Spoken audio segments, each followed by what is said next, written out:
रक्तदाब वाढल्याने निर्माण होणारी स्थिती म्हणजे काय?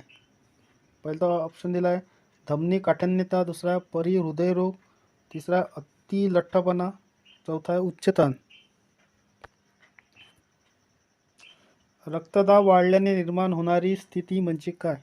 याचं योग्य उत्तर असणार आहे ऑप्शन क्रमांक 4 उच्च ताण.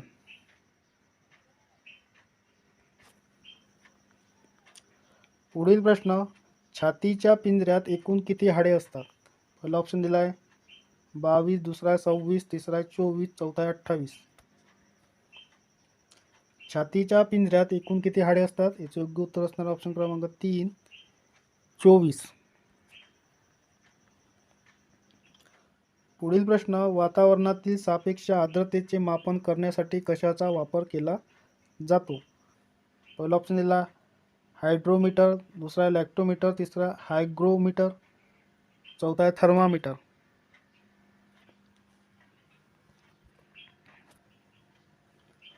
वातावरणातील सापेक्ष आर्द्रतेचा मापन करण्यासाठी कशाचा वापर केला जातो? याचे योग्य उत्तर असणार ऑप्शन क्रमांक 3 हायग्रोमीटर. पुढील प्रश्न, युरिया या खतामध्ये नत्राचे प्रमाण किती टक्के असते? पहिला ऑप्शन दिला 26, दुसरा आहे 36, तिसरा आहे 46, चौथा आहे 56. युरिया या खतामध्ये नत्राचे प्रमाण किती टक्के असतात? योग्य उत्तर असणार ऑप्शन क्रमांक 3 46%.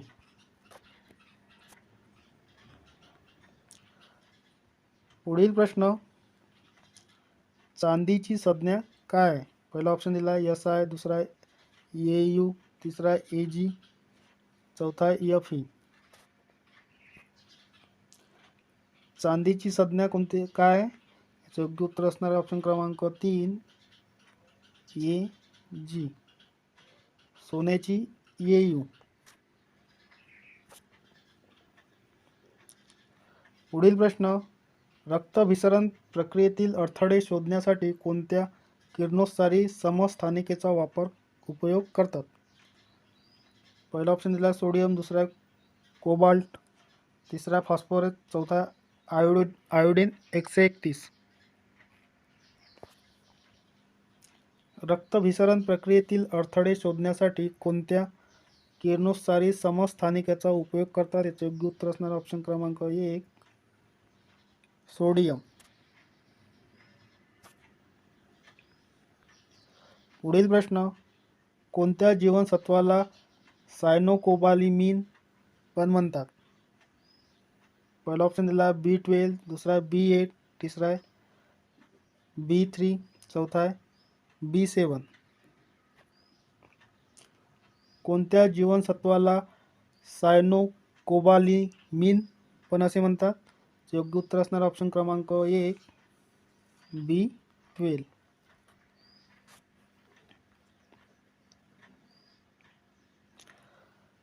पुढील प्रश्न, तेजस्वी आणि शुद्ध हिरा म्हणजे काय? पहिला ऑप्शन दिला विद्युत वाहक, दुसरा आहे विद्युत दुर्वाहक, तिसरा आहे ज्वलनशील, चौथा यापैकी नाही. तेजस्वी आणि शुद्ध हिरा काय आहे? याचं योग्य उत्तर असणार ऑप्शन क्रमांक 2 विद्युत दुर्वाहक. पुढील प्रश्न, सजातीय ध्रुवामध्ये परस्पर चुंबकीय काय असते? पहिला ऑप्शन दिला आकर्षण, दुसरा प्रतिकर्षण, तिसरा दोन्हीही, चौथा यापैकी नाही. सजातीय ध्रुवामध्ये परस्पर चुंबकीय काय असते? याचे योग्य उत्तर असणार ऑप्शन क्रमांक 2 प्रतिकर्षण.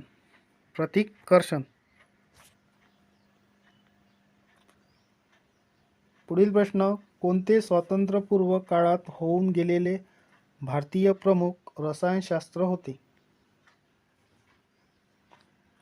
पहिला ऑप्शन दिलाय बिरबिल सहानी, दुसरा K.N. कृष्णन, तिसरा प्रफुल्लचंद्र रे, चौथा यापैकी नाही. कोणते स्वातंत्र्यपूर्व काळात होऊन गेलेले भारतीय प्रमुख रसायनशास्त्र होते? याचे योग्य उत्तर असणारा ऑप्शन क्रमांक 3 प्रफुल्लचंद्र रे. पुढील प्रश्न, आधुनिक मूलद्रव्य आवर्त सारणीमध्ये लोह जे आयरन चा अनुक्रमांक किती? पहिला ऑप्शन दिला 29, दुसरा आहे 30, तिसरा 31, चौथा आहे 26. आधुनिक मूलद्रव्य आवर्त सारणीमध्ये लोह म्हणजे आयरन चा अनुक्रमांक किती आहे? याचे योग्य उत्तर असणार आहे ऑप्शन क्रमांक 4, 26. पुढील प्रश्न, खालीलपैकी कोणत्या साधनाने हृदयाचे ठोके मोजले जातात? पहिला ऑप्शन दिला कार्डिओग्राम, दुसरा टेटोस्कोप, तिसरा थर्मामीटर, चौथा अल्टीमीटर. खालीलपैकी कोणत्या साधनाने हृदयाचे ठोके मोजले जातात? याचे योग्य उत्तर असणार ऑप्शन क्रमांक 2, टेटास्कोप. पुढील प्रश्न, संत्रा या फळात खालीलपैकी कोणते जीवनसत्व असते? पहिला ऑप्शन दिला ड, दुसरा आहे क, तिसरा आहे अ, चौथा आहे के. संत्रा या फळात खालीलपैकी कोणते जीवनसत्व असते? याचे योग्य उत्तर असणार ऑप्शन क्रमांक 2, क जीवनसत्व.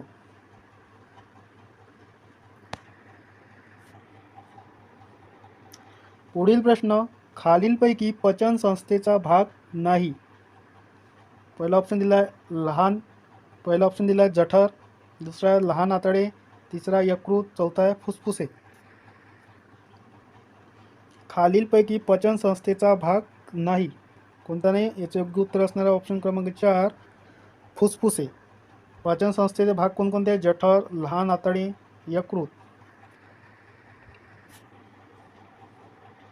पुढील प्रश्न, न्यूट्रॉनचा शोध कोणत्या शास्त्रज्ञांनी लावला? पहिला ऑप्शन दिला रुदरफोर्ड, दुसरा चॅडविक, तिसरा आहे न्यूटन, चौथा डाल्टन.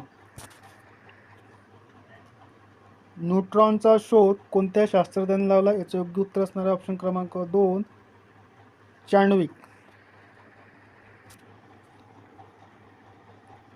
पुढील प्रश्न, हिमोग्लोबिन तयार होण्यासाठी कशाची आवश्यकता असते?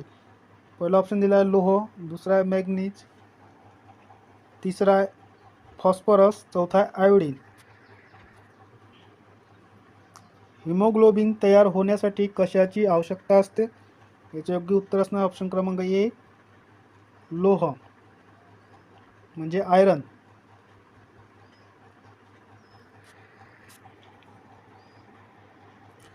पुढील प्रश्न, गोबर गॅस संयंत्रणामध्ये मधून कोणता वायू मिळतो?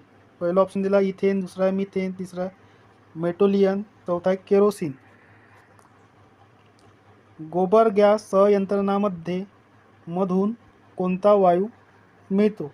योग्य उत्तर असणार ऑप्शन क्रमांक 2, मिथेन.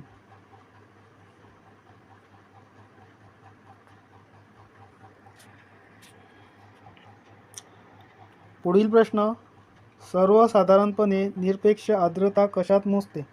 पहिला ऑप्शन दिला आहे kg/cm3, दुसरा आहे kg/cm2, तिसरा आहे kg/m3, चौथा आहे kg/m2.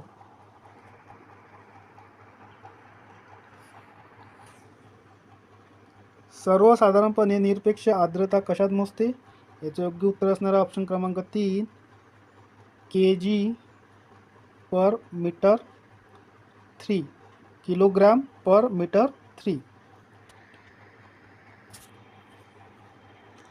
पुढील प्रश्न, चुनखडी खूप उष्णता दिल्यास कोणता वायू बाहेर पडतो?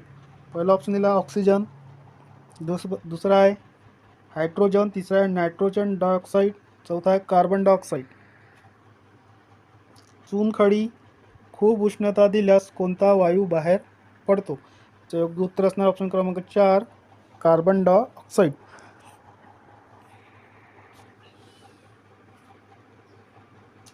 पुढील प्रश्न, खालीलपैकी सर्वात मोठा कार्बन सिंक कोणता आहे? पहिला ऑप्शन दिला आहे वने, दुसरा आहे महासागर, तिसरा ध्रुवीय हिम, तिसरा आहे कृषी. खालीलपैकी सर्वात मोठा कार्बन सिंक कोणता आहे? याचं योग्य उत्तर असणार आहे ऑप्शन क्रमांक 2 महासागर. समुद्रही म्हणू शकतो आपण.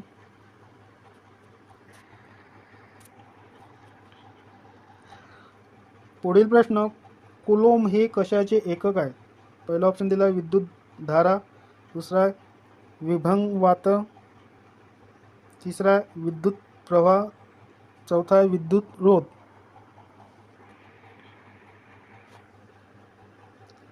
कुलोम हे कशाचे एकक आहे? याचं योग्य उत्तर असणार ऑप्शन क्रमांक 3 विद्युत प्रभाव, विद्युत प्रभार.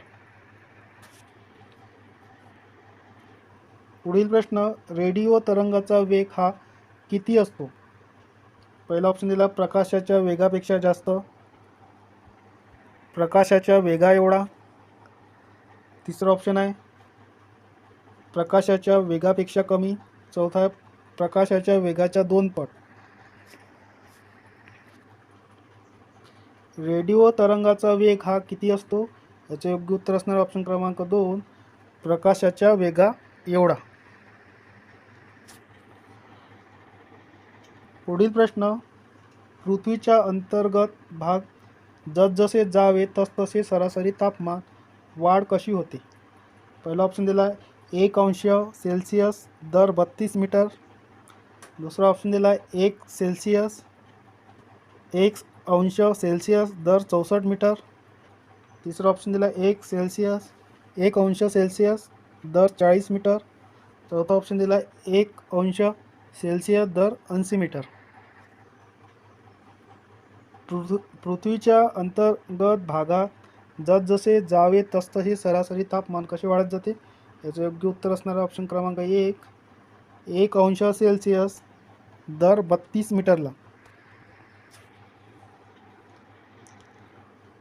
पुढील प्रश्न,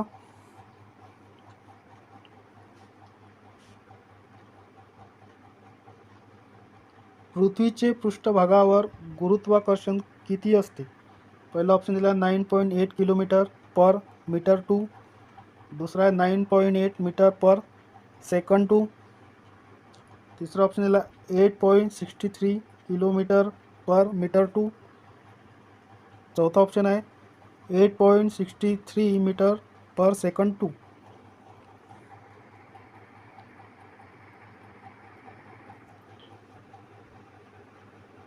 पृथ्वीचे पृष्ठभागावरील गुरुत्वाकर्षणाची किती असते? तर योग्य उत्तर असणार ऑप्शन क्रमांक 2 9.8 मीटर पर सेकंड 2. पुढील प्रश्न, दहीमध्ये कोणते आम्ल असते? पहिला ऑप्शन आहे ॲसिटिक आम्ल, दुसरा आहे सायट्रिक आम्ल, तिसरा आहे लॅक्टिक आम्ल, चौथा ब्युटेरिक आम्ल. दहीमध्ये कोणते आम्ल असते? याचे योग्य उत्तर असणार ऑप्शन क्रमांक 3 लॅक्टिक आम्ल. पुढील प्रश्न, खालीलपैकी कोणते कार्बनचे अवरूप नाही? पहिला ऑप्शन दिला हिरा, दुसरा ग्राफाईट, तिसरा फुलेरिना, चौथा क्युप्राईट. खालीलपैकी कोणते कार्बनचे अवरूप नाही? याचं योग्य उत्तर असणार आहे ऑप्शन क्रमांक 4 क्युप्राईट. कार्बनचे अवरूप कोणकोणते आहे मग? हिरा, ग्राफाईट, फुलेरिना.